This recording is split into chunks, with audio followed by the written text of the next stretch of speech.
once was. But Perseus couldn't afford to hesitate. Using the reflective shield as a mirror, he avoided her petrifying gaze and struck with precision, severing her head in one swift motion. The blood that spilled from Medusa's neck gave birth to two incredible beings, Pegasus, the winged horse, and Chryser, a golden giant. Even in death, Medusa's body produced miracles, a testament to the power she had carried within her. Perseus carried Medusa's severed head back to Greece, where it became both a trophy and a weapon. Her gaze retained its power, turning enemies into stone, and Perseus used it to defeat his foes and protect his people. But Medusa's story didn't end with her death. Over time, her image transformed from that of a monster to a symbol of strength and defiance. Women, especially, began to reclaim her story, seeing her as a figure who resisted the gods and survived unimaginable betrayal. Today, Medusa is more than a mythological figure. She's an icon. Her face appears in art, literature, and even modern movements that challenge systems of power and oppression. But the question remains, was Medusa truly a monster, or was she a victim of a world that feared her power? Medusa's story is a reminder that myths are more than just tales of gods and heroes. They're reflections of human nature, of the injustices and triumphs we still see today. So, what do you think? Was Medusa a villain, or was she a misunderstood symbol of resilience? Leave your thoughts in the comments. Give this video a like if you found her story as fascinating as we did. And don't forget to subscribe to the channel for more deep dives into the myths and legends that continue to shape our world. Until next time, keep questioning, keep exploring, and keep looking beyond the surface. We all know Zeus, king of the gods, whose power seems absolute. But there's an ancient force even he won't cross. This is the story of how Zeus was humbled by the goddess of night herself, Nyx. Long before Zeus, there were primordial gods who were the universe's core forces. The most powerful was Nyx. Born from chaos, she is the night. Her domain is the inescapable shadow that falls over the world, and her children are forces like Hypnos, god of sleep, and Thanatos, god of death. Our story starts during the Trojan War. A furious Hera wanted to help the Greeks against Zeus's orders. To do it, she needed Zeus asleep. She went to Nyx's son, Hypnos, with an irresistible offer: put the king of the gods into a deep slumber. Hypnos was terrified. He'd helped Hera once before, and when Zeus woke up, his rage was legendary. He hunted Hypnos, ready to hurl him into the sea. The desperate god of sleep fled to his mother, Nyx. When Zeus arrived, he stopped dead. Unwilling to offend the ancient knight, he retreated. Despite the memory, Hera's new offer was too good to pass up. Hypnos put Zeus to sleep, and Hera got her wish. But this story from Homer's Iliad isn't about the trick. It reveals Zeus's deep, reverent fear of offending night. Nyx's power isn't about force. It's her very essence, a cosmic order he dared not challenge. The clash between Zeus and Nyx wasn't a battle of thunder and shadow, but of authority versus primordial power. Nyx's presence alone was enough to remind Zeus that even he has limits. The brilliant order of the day must always give way to the profound mystery of the night. If you enjoyed this trip into mythology's shadows, like this video and subscribe for more. Comment below on which primordial deity you want to see next. Centaurs, half man, half horse, heroes or savages? Think you know the full story? Wait until you uncover the darker side of these iconic creatures. Watch till the end to discover what ancient myths don't tell you about the centaurs. In Greek mythology, centaurs were seen as both wild and noble beings. They were often depicted as powerful warriors, famous for their strength and skill in battle. But what if the truth behind them was far more sinister than anyone imagined? While some centaurs, like Chiron, were revered for their wisdom and kindness, many others were violent, uncontrollable creatures. These savage centaurs were known for their drunken brawls and uncontrollable rage. The most infamous event?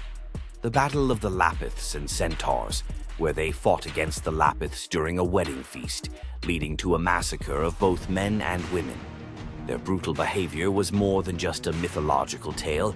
It symbolized the chaos that could occur when civilization collided with the wild, untamed forces of nature. But why did the Greeks depict centaurs this way? Was it a cautionary tale about the dangers of unchecked power and savagery, or a deeper reflection on humanity's struggle between reason and instinct? The darker truth behind the centaur myth might just hold the key to understanding the wild, primal side of ancient Greek culture. Centaurs are more than just mythical beasts. They represent the conflict within us all. If you're fascinated by the hidden truths of ancient myths, don't forget to subscribe for more dark stories from Greek mythology. Every Monday you log on. Every quarter you hit your targets. Every year you get a new set of KPIs, and every time the boulder rolls right back down the mountain. You feel trapped in a cycle of meaningless repetition. You call it the 9-to-5 grind. The ancient Greeks called it Sisyphus. Sisyphus was not a hero. He was a master manipulator, the most cunning king in all of Greece. He betrayed Zeus to a river god just to get a freshwater spring for his city. But his masterpiece of arrogance? He cheated death itself. When Thanatos, the personification of death, came for him, Sisyphus tricked him, binding him in chains. For days, the world was thrown into chaos. No one could die. Warriors fought endlessly without consequence. The natural order collapsed. The gods finally intervened, freeing Thanatos and dragging Sisyphus to the underworld. But even here, Sisyphus had one last trick. He convinced Hades to let him return to the surface for just one day to punish his wife for not giving him a proper burial. Of course, he never returned. The gods, finally done with his games, devised a punishment that perfectly matched his crime: eternal, meaningless effort. Sisyphus was condemned to push a massive boulder up a steep hill. He would strain, fight, and claw his way to the summit, only for the weight of the universe to drag the rock back down the moment he reached the top. It's the ultimate metaphor for the modern corporate world. You spend 3 months pushing a quarterly report. You reach the summit. You celebrate. Then the boulder rolls down, and the next quarter begins. The goal is never achieved. The progress is an illusion. You are Sisyphus. But here is the revolutionary twist, the secret that transforms the myth. The philosopher Albert Camus saw Sisyphus not as a victim, but as the absurd hero. Sisyphus's freedom doesn't come from escaping the mountain, but from accepting the struggle. The moment he acknowledges the futility, the moment he finds meaning in the push itself, in the sweat, the effort, the sheer defiance of continuing, he defeats the gods. His walk back down the mountain is not a walk of defeat, but a moment of conscious, deliberate choice. It is the moment he chooses to be happy. So, the next time your KPI rolls back down the hill, remember Sisyphus. The goal is irrelevant. The only true freedom is finding joy in the effort, not the outcome. Loki's punishment was brutal. Bound deep within a cavern, his body lashed to 3 jagged rocks with the entrails of his own son. Above him, a serpent hung poised, venom dripping relentlessly onto his exposed skin.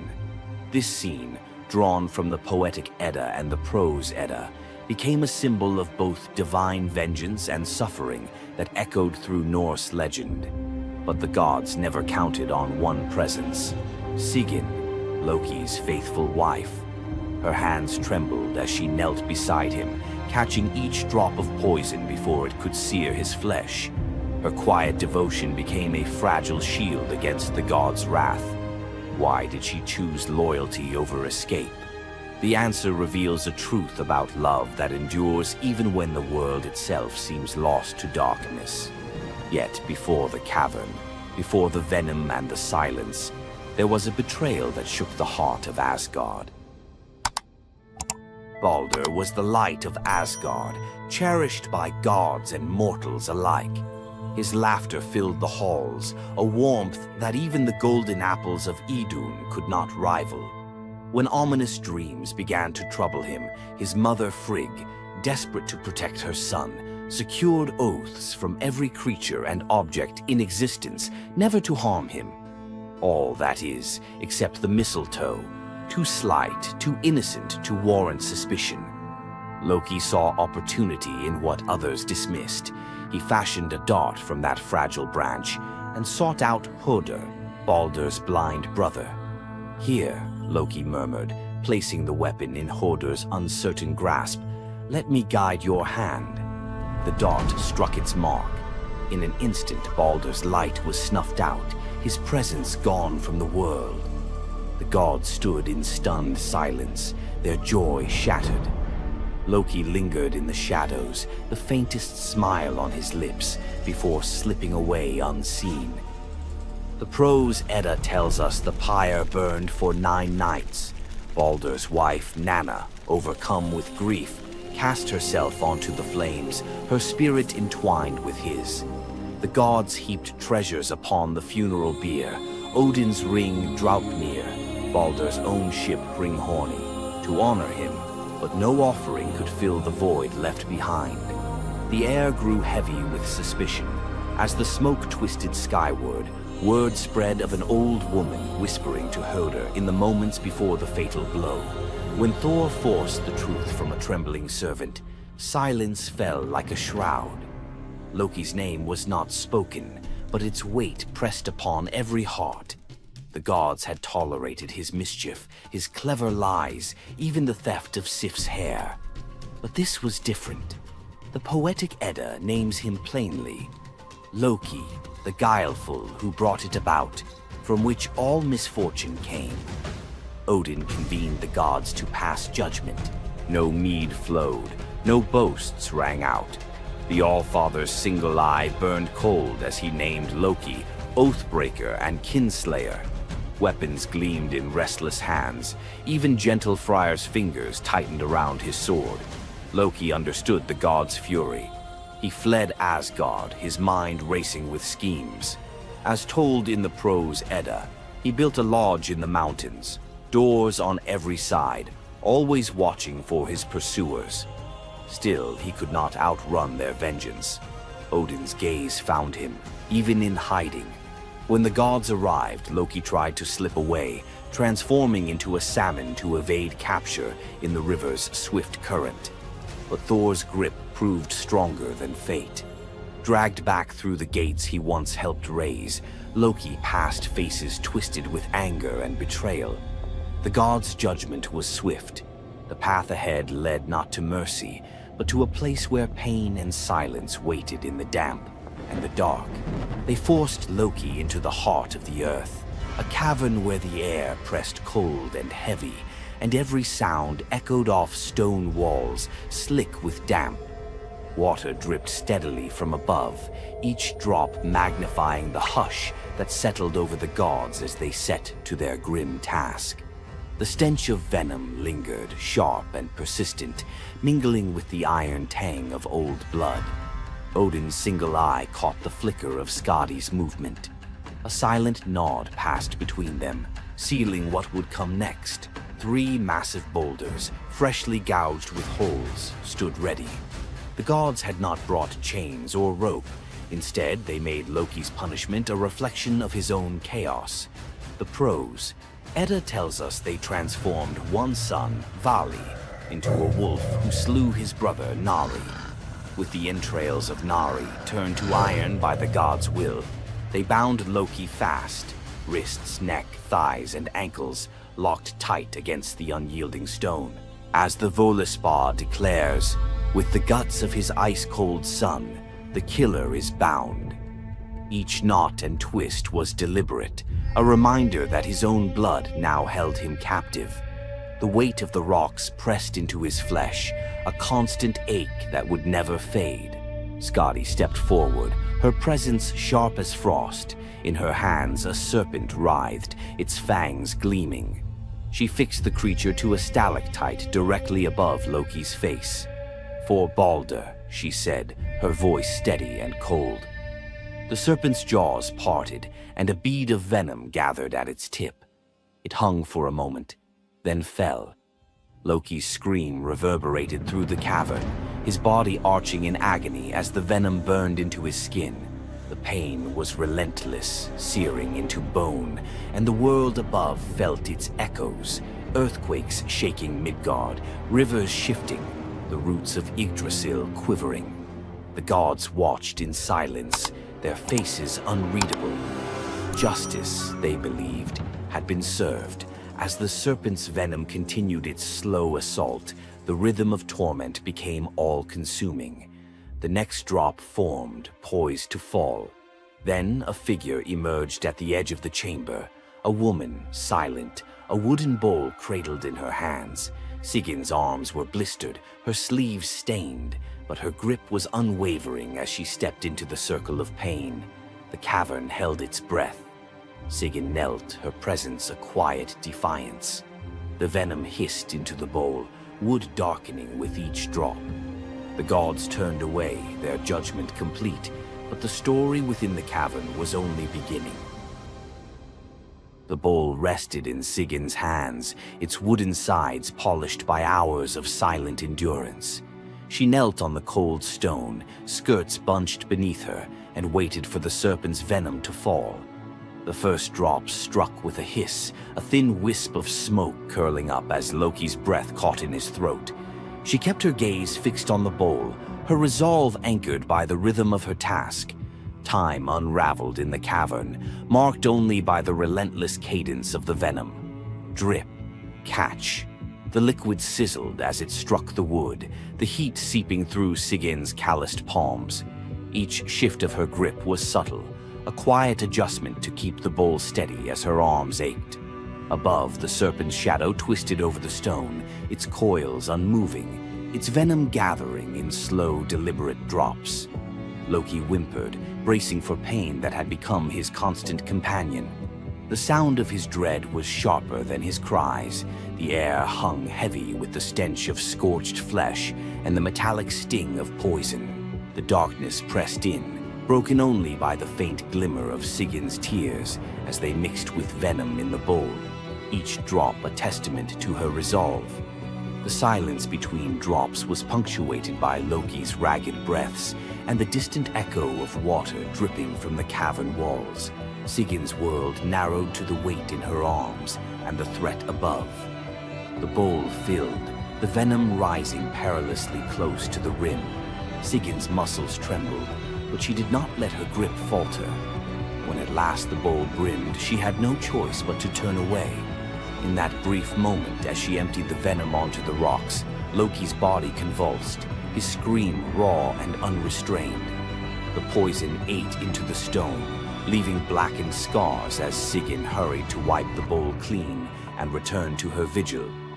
For time beyond reckoning, Sigyn remained.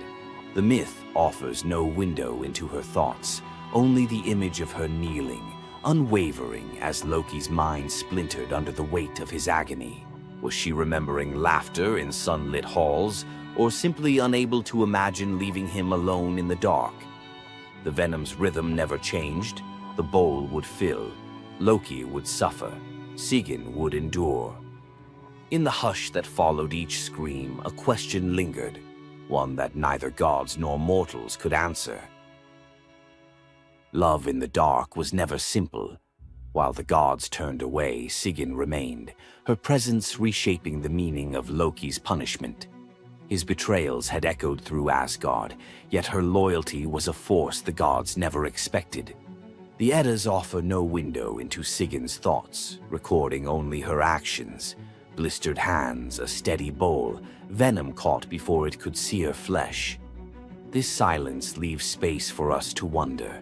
Was it love that held her there, or a deeper sense of duty, something older and more enduring than the gods' own laws? Loki, once the master of deception, now depended on the mercy of the one he had so often left in the shadows. When the bowl overflowed and Sigyn turned away, each drip crept like fire through him, twisting his features in agony.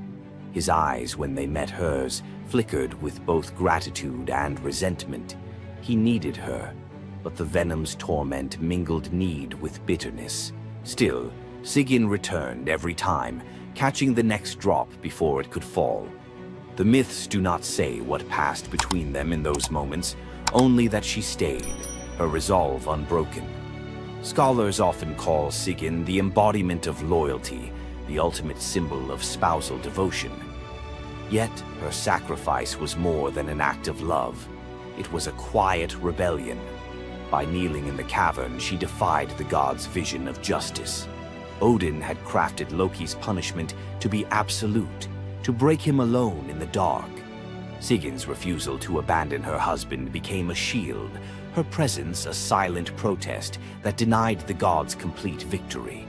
The Eddas never assign her a motive, leaving modern readers to fill the silence with their own questions and interpretations. Was her endurance an act of compassion or a challenge to the order imposed by the gods? Each drip marked the passage of time, each bowlful a measure of suffering and steadfastness. Loki's laughter, once quick and sharp, faded into broken gasps. His words, sometimes curses, sometimes pleas, found no purchase. Sigyn's hands grew raw and ruined, but she did not falter. The cycle of pain and mercy continued, unbroken. In the end, it was not just Loki who endured the gods' punishment. Sigyn's vigil transformed it, turning isolation into a shared ordeal. In the darkness, her silent defiance and unwavering love became part of the myth, a testament to the power of presence, even when the world has turned away. Sigyn's vigil stands as one of Norse myth's quiet marvels, a steady presence in the shadows, her strength measured not in battle, but in endurance beside the one the gods condemned. As Loki writhed beneath the venom's relentless burn, Sigyn's hands never wavered. The Eddas remember her not for words or deeds of glory, but for the silent rhythm of her care. Her story reminds us that sometimes love endures in darkness. Sigyn's vigil continues until the twilight of the gods, Ragnarok, whenever that may come. Would you have stayed? If Sigyn's silent strength moved you, let us know in the comments or share your favorite Norse hero below. Thor, the thunder god, woke up to find his greatest nightmare had come true. Mjolnir, his mighty hammer that could level mountains and control lightning itself, was gone. Without it, the thunder god was powerless, vulnerable, and mocked. The weapon that defined his very identity as protector of Asgard had vanished without a trace. But what happened next would humiliate him more than any defeat in battle. To get his hammer back, Thor would have to do something that went against every fiber of his warrior identity. You won't believe the disguise he ends up in. It all began on what should have been an ordinary morning in Asgard. Picture Thor reaching for the leather grip that had been at his side for countless centuries, his fingers closing around nothing but empty air. The spot where Mjolnir should rest felt cold and wrong, like a missing tooth that your tongue keeps finding. Thor's morning routine, as predictable as sunrise over Asgard's golden halls, shattered in that single moment of realization. The hammer forged by dwarven masters, the weapon that could summon lightning and level mountains, had vanished without so much as a whisper of sound. The initial shock hit Thor like a physical blow. His hand remained suspended in space, still reaching for what wasn't there. Then panic crept in, cold and relentless. He let out a blood-curdling roar of sheer rage, the whole palace trembling. Without Mjolnir, he was powerless, vulnerable, and mocked, stripped of the weapon that made him Asgard's primary defender. The enemies that prowled the borders of the Nine Realms knew about his mighty hammer. They counted on Thor's strength to keep them at bay. Now that strength was gone. Word spread through Asgard's halls faster than wildfire.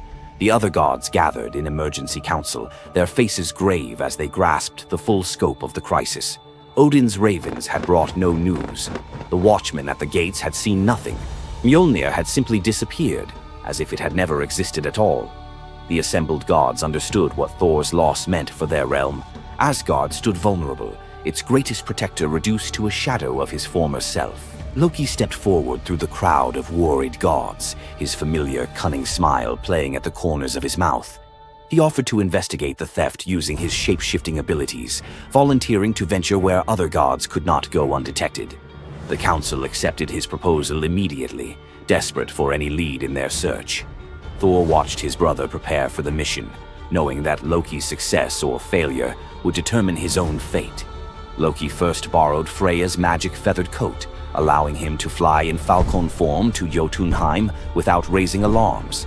Each dead end pushed Thor deeper into desperation. He imagined facing his enemies defenseless, their laughter echoing as they realized the thunder god carried no thunder. The trail finally led to the most dangerous territory of all, Jotunheim, the realm of the giants. Loki strode into the council chamber with the confident gait of someone who had solved a mystery, but his expression carried an ominous weight. The giant Thrym, lord of the frost giants, had openly boasted about his theft from his massive throne of ice and stone. He had buried Mjolnir 8 leagues beneath the frozen earth of his realm, thrice deeper than any giant's hall, he claimed, placing it where even Thor's strength would be useless. Thrym had what he thought was a simple demand for the Norse gods. He wanted the beautiful goddess Freya as his bride in exchange for the hammer's return. The giant had fixated on her legendary beauty and grace, convinced that possessing both Mjolnir and the goddess of love would make him the most powerful being in all the 9 realms. His arrogance knew no bounds as he described his elaborate wedding plans to Loki, speaking of golden halls and feasts that would last for weeks. Thrym believed the gods had no choice but to accept his terms. When Loki spoke to the council about Thrym's demand, the council fell silent. Freya's reaction shattered the tense quiet that followed Loki's report, causing her rage to break the Brysinger necklace, its gems scattering across the floor in glittering fragments. She declared she would rather throw herself into the deepest ocean than marry the frost giant who dared make such a demand. The gods found themselves trapped in an impossible situation. They could sacrifice one of their most beloved goddesses to a giant's lust, or they could leave Thor permanently weakened and Asgard vulnerable to every enemy that prowled the borders. The council erupted in frantic debate. Some suggested launching a full assault on Jotunheim, but Thrym's fortress was impregnable and his army vast.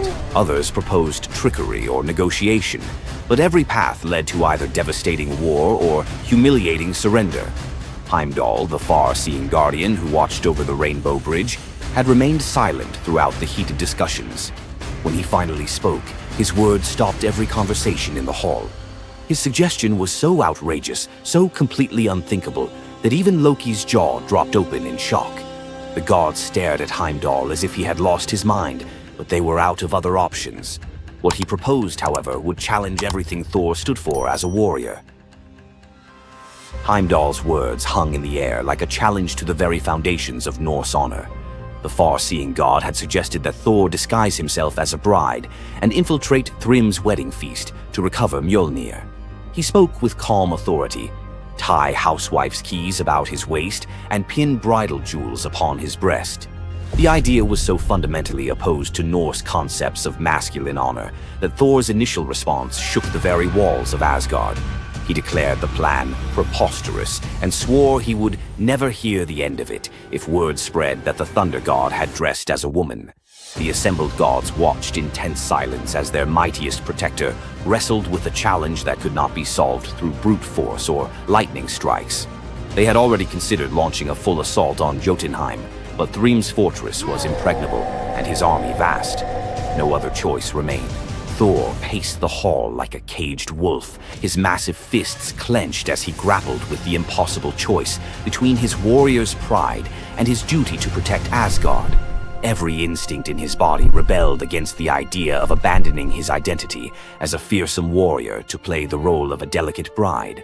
Loki stepped forward with barely contained excitement, volunteering to accompany Thor as his maidservant. The trickster god's eagerness to participate in this elaborate deception revealed his true nature. While Thor struggled with the concept, Loki was already plotting the specifics of costumes, mannerisms, and the lies they would need to maintain throughout their dangerous mission. The transformation began with layers of bridal linen draped over Thor's massive frame. Servants brought forth delicate jewelry, housewives' keys that symbolized domestic authority, and a dainty hood for his head. Finally came the precious necklace of Brisingar. Each item added to the disguise felt like another blow to Thor's warrior identity. When he finally looked at his reflection, the god of thunder saw an unconvincing bride staring back at him.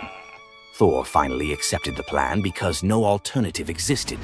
The unlikely pair prepared to set off for enemy territory, where their deception would face its ultimate test among giants, eager to celebrate their lord's triumph. The great hall of Thrym's fortress buzzed with excitement as giants gathered to witness their lord's marriage to the most beautiful goddess in all the 9 realms. Thor sat at the high table in his bridal disguise, surrounded by massive frost giants who raised their drinking horns in celebration.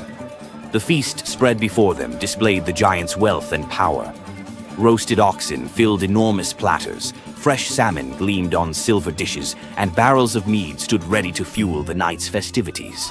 Thor's legendary appetite struck like a thunderbolt.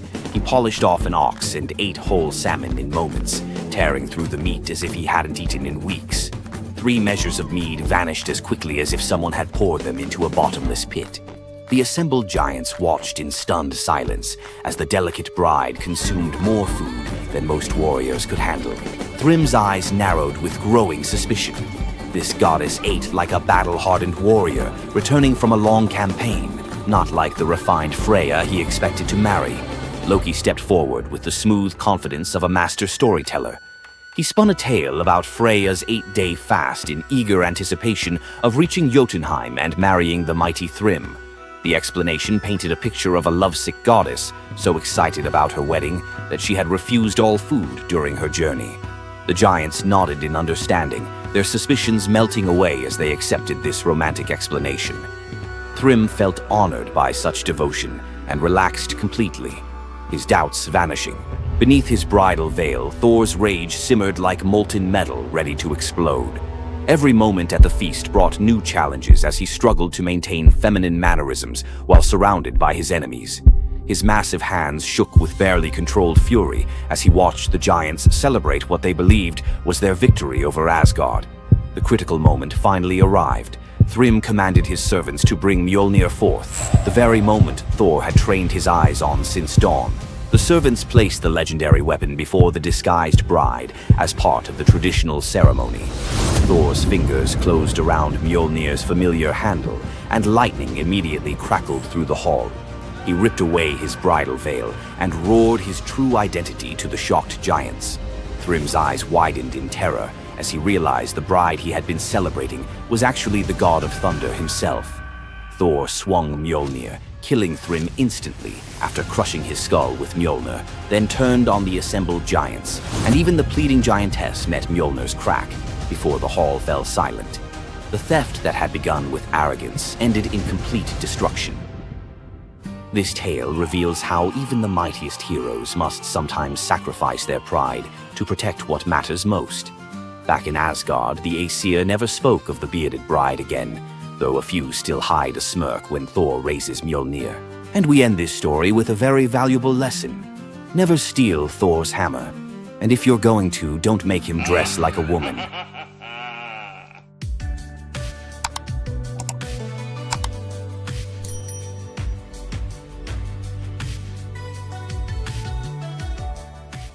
What makes Zeus, the mighty king of the Greek gods, one of the most fascinating figures in mythology? Is it his unparalleled power over the skies, his cunning strategies, or the sheer drama of his endless affairs? While his tales are legendary, there's one story that stands out: the epic battle that earned Zeus his throne, the Titanomachy. This isn't just a story of a god's rise to power, it's a tale of rebellion, alliances, betrayal, and the ultimate struggle between 2 generations of divine beings.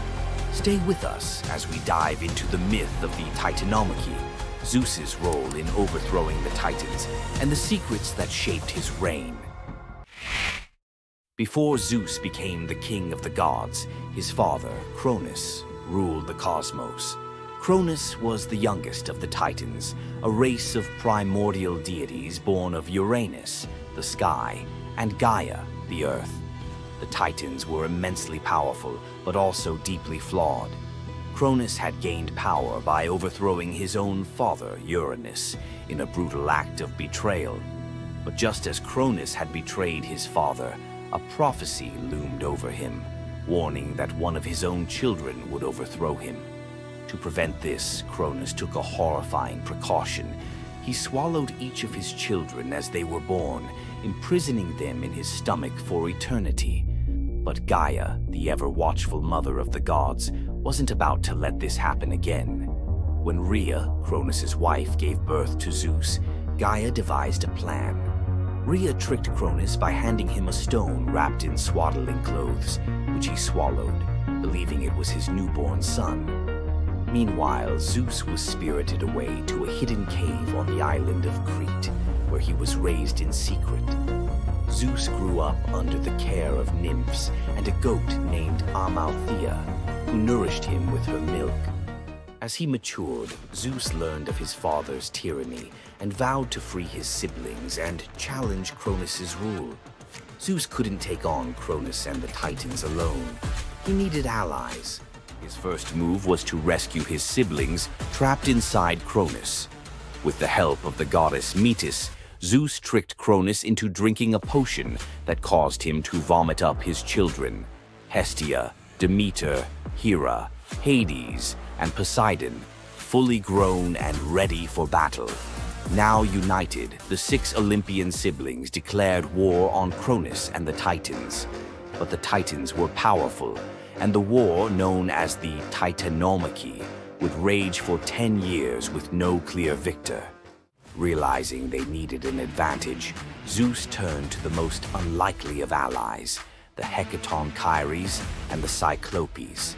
These were monstrous children of Gaia and Uranus, imprisoned in Tartarus by Cronus out of fear of their immense power. The Hecatonchires had 100 hands and unparalleled strength, while the Cyclopes were master craftsmen. Zeus descended into Tartarus, defeated its terrifying guardians, and freed these imprisoned beings. In gratitude, the Cyclopes forged weapons for Zeus and his brothers. Zeus received the thunderbolt, Poseidon the trident, and Hades a helmet of invisibility.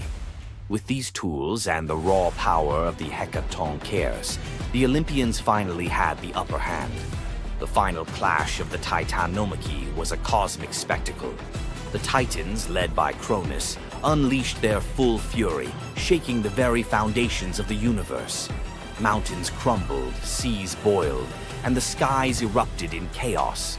But Zeus and his allies were relentless. Zeus hurled his thunderbolts with unerring precision, scorching the battlefield and scattering the Titans' ranks. Poseidon unleashed massive earthquakes, and Hades used his helmet of invisibility to sow confusion among their enemies. The Hecatonchires proved invaluable, hurling massive boulders with their 100 hands, overwhelming the Titans. One by one, the Titans fell, their immense power no match for the combined might of the Olympians and their allies. Cronus was the last to fall. Zeus struck him down with a thunderbolt so powerful that it split the skies. With Cronus's defeat, the Titanomachy was over. With the Titans defeated, Zeus and his siblings faced a choice: what to do with their vanquished foes. In a move both strategic and ruthless, Zeus imprisoned the Titans in Tartarus, deep within the underworld, where they would remain for eternity under the watchful eye of the Hecatonchires. Zeus then divided the cosmos with his brothers. He claimed the skies as his domain, Poseidon took the seas, and Hades ruled the underworld. Together, they established the rule of the Olympians, with Zeus as their undisputed king. But the Titanomachy left scars. Gaia, enraged by the imprisonment of her Titan children, gave birth to new monstrous beings to challenge Zeus's reign. Among them was Typhon, a creature so fearsome that even the gods trembled before him. Typhon's battle with Zeus is another story for another day, but it serves as a reminder that power in the ancient world was never secure. Zeus's rise to power marked the beginning of a new era, but his reign was anything but peaceful. While he was the king of the gods, his rule was marked by constant challenges, from rebellious mortals to jealous deities and his own unquenchable desire for love and control. Zeus was both a protector and a tyrant, a figure who inspired awe and fear. His thunderbolts were a symbol of justice, but they were also a tool of destruction. He fathered countless children, both mortal and divine, and his many affairs often sparked conflict among the gods. Yet, despite his flaws, Zeus's rule brought stability to a chaotic world. Under his reign, the gods established order, overseeing the realms of humans and maintaining the delicate balance between earth, sea, and sky. The myth of Zeus and the Titanomachy isn't just a tale of war. It's a story about the cycles of power and rebellion. Just as Zeus overthrew Cronus, who had overthrown Uranus, Greek myths suggest that even the mightiest rulers are vulnerable to the forces of change. Zeus's story reminds us that leadership comes with its own set of challenges. It's not just about gaining power, it's about maintaining it, often at great cost. Zeus's rise to power is one of the most thrilling tales in mythology, filled with battles, alliances, and sacrifices. But what do you think? Was Zeus a just ruler, or was he simply another tyrant destined to fall like the Titans before him? Let us know your thoughts in the comments below. Don't forget to like this video if you enjoyed this dive into Greek mythology, share it with fellow myth lovers, and subscribe to our channel for more epic tales from the ancient world. Until next time, remember, the gods may rule from above, but their stories remind us of the struggles we all face below. You thought fairy tales were magical. Think again. The real origins of these classic tales are disturbing, gruesome, and filled with horror. Many of these stories have been sanitized for modern audiences, but their original versions were filled with betrayal, curses, and brutal consequences. From Pinocchio's horrifying fate to the true story of Bluebeard, let's dive into the darker side of fairy tales that history tried to erase. Fairy tales weren't always about happily ever after. Many of them were cautionary tales, warning of real dangers, human cruelty, and supernatural horrors. 1. The original Pinocchio, a gruesome fate. Before Disney made him a lovable puppet, Carlo Collodi's original Pinocchio was a terrifying little troublemaker. Instead of learning his lesson, he was hanged from a tree by a group of bandits, left to suffocate as a punishment for his misdeeds. 2. Bluebeard, the serial killer's tale. Bluebeard was not a misunderstood nobleman. He was a full-blown serial killer. In Charles Perrault's version, Bluebeard marries multiple women and forbids them from entering one locked room. When his latest wife disobeys, she discovers the corpses of his past wives, hanging from hooks. He nearly kills her too, but she's saved at the last second by her brothers. Some believe this gruesome tale was inspired by real-life figures like Gilles de Rais, a nobleman convicted of horrific crimes. 3. The Pied Piper, a tale of mass disappearance. The Pied Piper of Hamelin was not just about a man who played music to lead away rats. He also took the children. In some versions, the town refuses to pay him for his services, so he takes revenge by luring all of their children into a cave, where they are never seen again. Historians believe this could be based on a real event, where an entire group of children from Hamelin mysteriously vanished in the Middle Ages. 4. Rumpelstiltskin, a vengeful trickster. In the original versions of Rumpelstiltskin, when the young queen guesses his name, he doesn't just leave. He flies into a rage so intense that he tears himself in half. In some versions, he stomps on the ground in fury, falling into a pit and disappearing forever. His obsession with taking the queen's child has led some to believe he wasn't just a trickster, but something far darker. 5. The Robber Bridegroom, A Wedding Night Nightmare. This lesser-known grim tale tells the story of a young woman forced to marry a wealthy man. Suspicious of her husband-to-be, she follows him to his home, only to discover that he and his band of robbers murder and eat women. She watches in horror as they butcher a young girl, cutting her into pieces.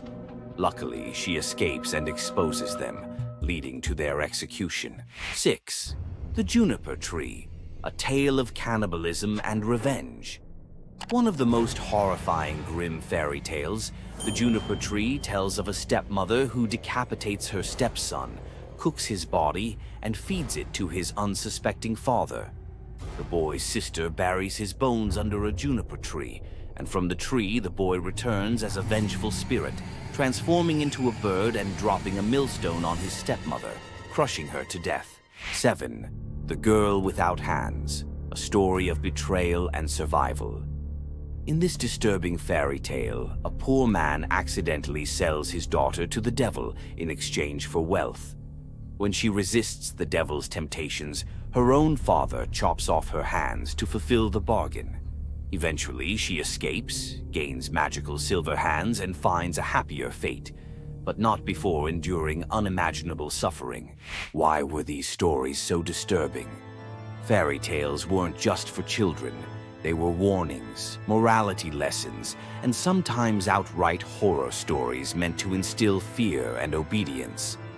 Over time, many of them were altered, softened, or rewritten to make them more acceptable. Which of these dark fairy tales shocked you the most? Want to uncover more forgotten stories and chilling legends? Subscribe now and dive into the forgotten history of fairy tales. What would you do if you gave up everything for love, only to be betrayed by the one you trusted most? In the Greek myth of Medea, love led to ultimate revenge, and the consequences were deadly. Let's dive into this tragic tale. Medea, a sorceress of immense power, fell in love with Jason, the leader of the Argonauts, when he came to her homeland seeking help. Medea, who was deeply in love with him, used her magic to aid him in his quest for the Golden Fleece. She betrayed her own family, murdered her brother, and helped Jason achieve his goal, all out of love for him. Once Jason had the fleece, Medea fled with him to Greece, where they started a life together. But as time went on, Jason's love for Medea faded. He decided to marry Glauce, the daughter of Creon, the king of Corinth, in an effort to secure a more powerful position.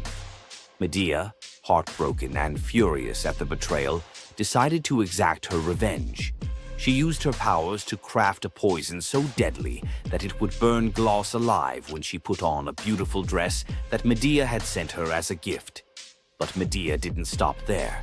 In her grief and rage, she murdered her own children, Jason's children, to ensure he would suffer the most for his betrayal.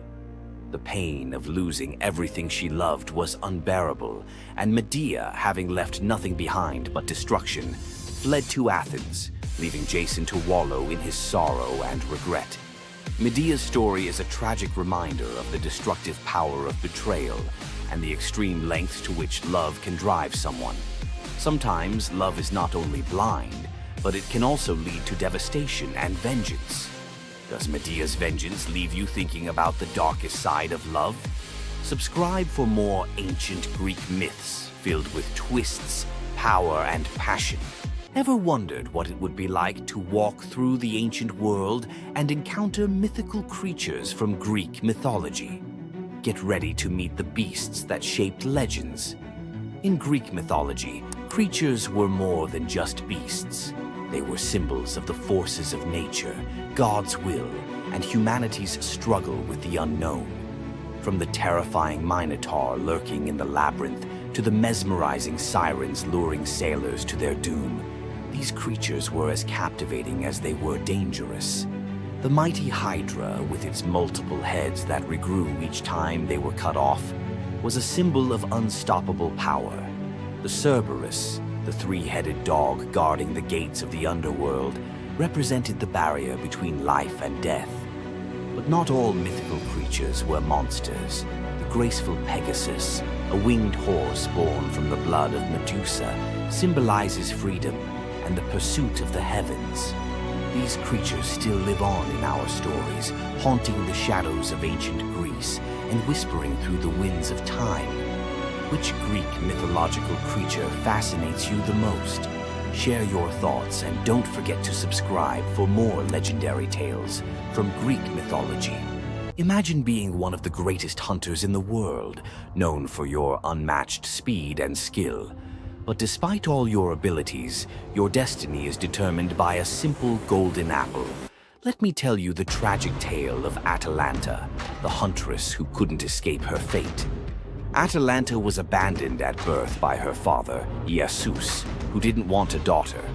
Left to die in the wilderness, she was raised by a she-bear, learning to hunt and survive. As she grew, Atalanta became a legendary warrior, her skills in hunting unmatched. But no matter how great she became, she could never escape one thing: her prophecy. A prophecy foretold that Atalanta would only marry a man who could outrun her in a race. As the years went by, many suitors came, eager to win her hand. But Atalanta, fiercely independent, defeated them all. Her speed was unbeatable, and no man could match her skill. Then came Meleager, a brave hero who had heard of Atalanta's strength and beauty. Unlike the others, he didn't boast about his abilities. Instead, he came prepared with a plan.